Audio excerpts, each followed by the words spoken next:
এই রিয়া তাড়াতাড়ি কর। আসতেছি। উফ, আর ভালো লাগে না রোজ রোজ সকালে স্কুলে যেতে।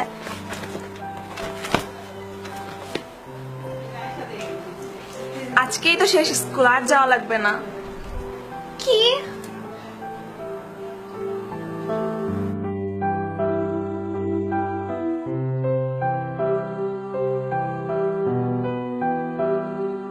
খামার বাড়ি পশু পাখি, গ্রামের নাম সোনাইমুড়ি, গ্রামের নানা।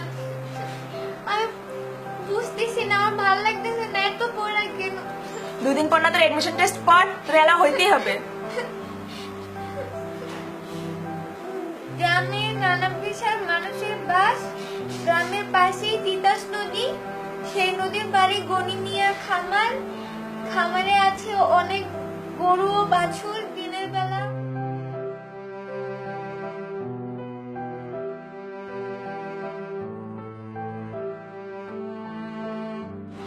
হ্যালো রিয়ার আব্বু, শুনছো? ওনার চান্স পাইছেন, বাসা আসতেছে।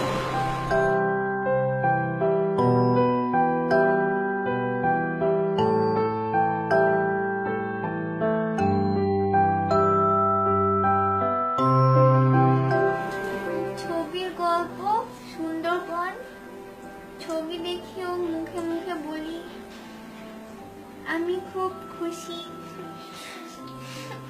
আমি কি কঠিন পড়া, আমি পারতেছি না আম্মা।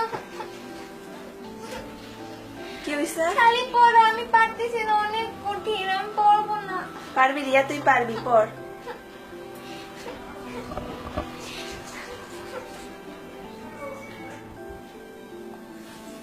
উফ, আবার পিএসসি, পড়াশোনা শেষ হবে কবে? জীবনকে সুন্দর করতে হলে সৌন্দর্যের নিদর্শন শিল্পকে সাধারণ জীবনে বিশিষ্ট একটি স্থান দেওয়া দরকার। আমাদের দাবি সুন্দর। কি ময়নার মা, কি খবর? আইসো স্কুলে, বসছো স্কুলে? কি দেখি কি লেখাগুলা? হাতের লেখার এই অবস্থা কেন? মাথার তো কিচ্ছু ঠিক নাই।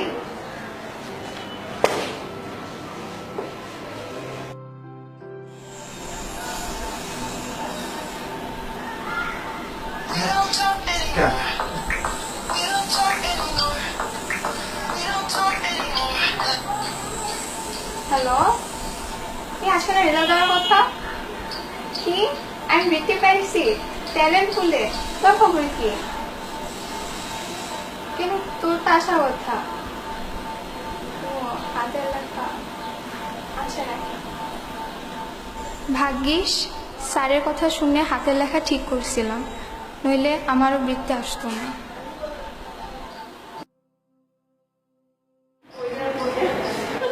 আরে নায়িকারা আজকে এত কম কেন?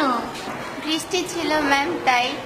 আচ্ছা, আজকে আমি তোমাদের পহেলা বৈশাখ পড়াবো। সবাই বই বের করো এবং কারো কোনো সমস্যা থাকলে আমাকে জিজ্ঞেস করো। রিয়া, তোমার কোনো সমস্যা আছে? আরং মানে কি? আরে ধবা, আড়ং মানেও জানো না? আড়ং মানে মেলা। জানো, নীলান্তির পাপা এবার ঈদে আমাকে আড়ং থেকে একটা শাড়ি কিনে দিয়েছে।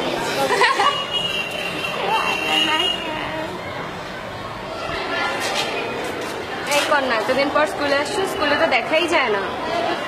ম্যাডাম, শুধু প্রাইভেট টিউটর আর কোচিং এ দৌড়াদৌড়ি করলেই শিক্ষা সম্পন্ন হয় না, স্কুলেও আসা প্রয়োজন। ম্যাডাম। উফ, সারাদিন শাসন, আর ভাল লাগে না।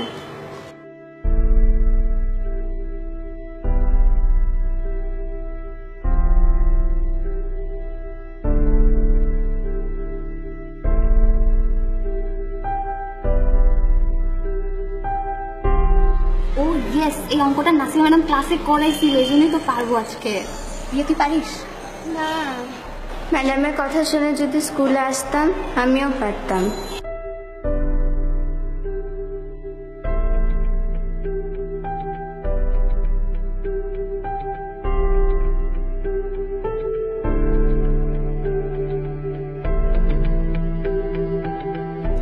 এই তো সেদিন স্কুলে ভর্তি হলাম, এত তাড়াতাড়ি স্কুল লাইফ শেষ।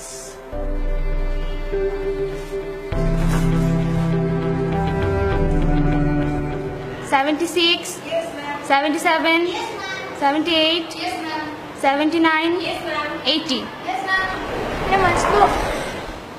রিয়া, আজ শেষ দিন, তাও দেরি। যাও, গিয়ে জায়গায় বসো। তোমরা সবাই বই বের করো। তোমাদের সবার সন্ধিতে সমস্যা আছে, সন্ধি চ্যাপ্টার বের করো।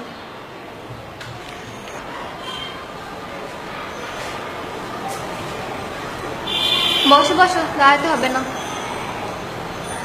মেয়েরা, আজ তোমাদের বিদ্যালয়ের শেষ ক্লাস, তাই শেষবার মতো তোমাদের জন্য কিছু বলতে চাই।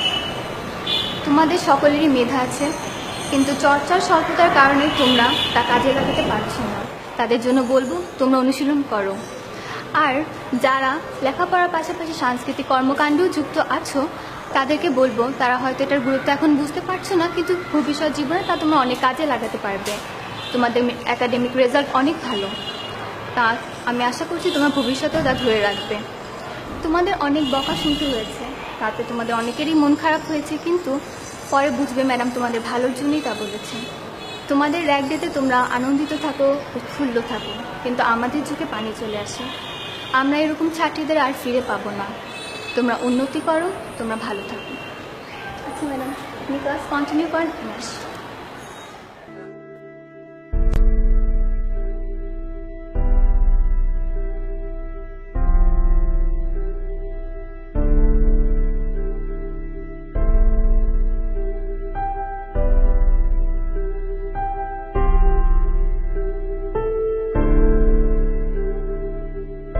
জীবনটাকে যদি একটা বইয়ের সাথে তুলনা করি, তাহলে আজকে আমাদের বইয়ের একটি অধ্যায় শেষ হতে চলেছে।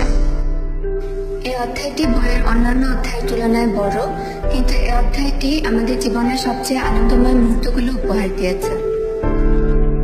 টিচারদের শাসনে হয়তো আমরা অনেক সময় রাগ করেছি, কিন্তু তাদের শাসনের পিছনে যে ভালোবাসা ছিল তা আমরা অন্য কোথাও আর পাবো না। নাসিমা ম্যাডামের মতো কেউ আর আমাদের কন্যা বলে ডাকবে না। নাজমা ম্যাডামের হাসি মাখা মুখে নায়িকা শুনে আমাদের আর কখনো নিজেদের নায়িকা মনে করা হবে না। আরিফিন স্যারের দেওয়া সেই মজার নামগুলো মিস করবো আমরা। টিফিন ছুটির সময় গেটের নিচ থেকে হাত বাড়িয়ে আর ঝাড়মুড়ি খাওয়া হবে না। স্কুলের প্রতিটা ক্লাসরুম, মাঠ, পুকুর পাড়, এমনকি সেই কাঠগোলাপের গাছটার কথাও মনে পড়বে আমাদের। আমরা স্কুলের ছাত্রী ছিলাম, এই নিয়ে যেন আমরা গর্ববোধ করতে পারি সেই প্রার্থনাই সবসময় করি। আমাদের জীবনের এই বড় অধ্যায়টি শেষ করতে গিয়ে একটি পুরনো গানের লাইনের কথা মনে পড়ছে। এই পথ যদি